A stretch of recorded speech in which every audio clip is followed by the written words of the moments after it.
ABN Marathi news मध्ये आपल्या सर्वांचं स्वागत आहे। ताज्या बातम्यांसाठी एबीएन मराठी न्यूजला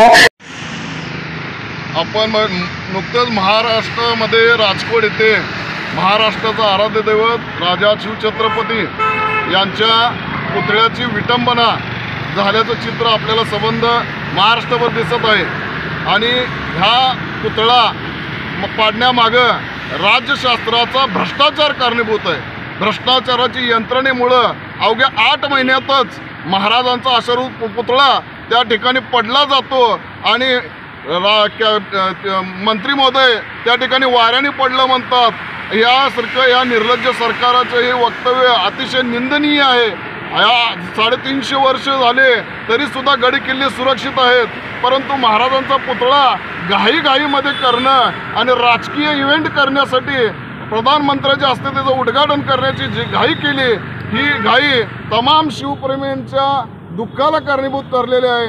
आज तो पुतळ्याची विटंबना झाल्यामुळे या शिवद्रोही सरकारने जे भ्रष्टाचाराच्या माध्यमातून महाराजांना देखील सोडलेलं नाही, त्यामुळं संबंध महाराष्ट्रभर शिवप्रेमीवर एक दुःखाचा डोंगर कोसळलेला आहे।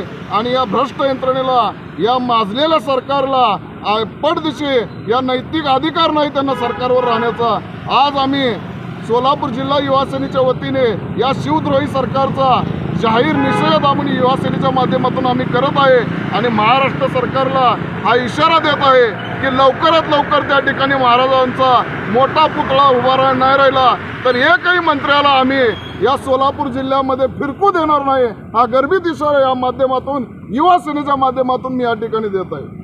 सगळ्याच नेत्यांनी छत्रपती शिवराय असतील किंवा थोर महापुरुष असतील या महाराष्ट्रातले त्यांचा अवमान करण्याचा प्रयत्न आणि अवमान वारंवार करत राहिले आणि आज नाईलाजानं आज या महाराष्ट्रामध्ये या महाराष्ट्राच्या अस्मितेचा अंत झालेला आहे। आणि या महाराष्ट्राच्या अस्मितेचा अंत करून या या शिवद्रोही सरकारने आज दाखवून दिलेलं आहे की आम्ही कशा पद्धतीने महाराष्ट्राचा अंत करू पाहत आहोत। तर या अंत करणाऱ्या सरकारचा येणाऱ्या काळामध्ये आम्ही नक्कीच अंत करू आणि हे शिवभक्त यांना लोणच्यासाठी पण ठेवणार नाहीत एवढे आम्ही ग्वाही देतो। आणि आत्ताच आमच्याकडनं सांगण्यात आलं आमच्या शहरप्रमुखाकडनं की महाराष्ट्रामध्ये कुठल्याही मंत्री असतील तर सोलापूर जिल्ह्यामध्ये फिरकू देणार नाही।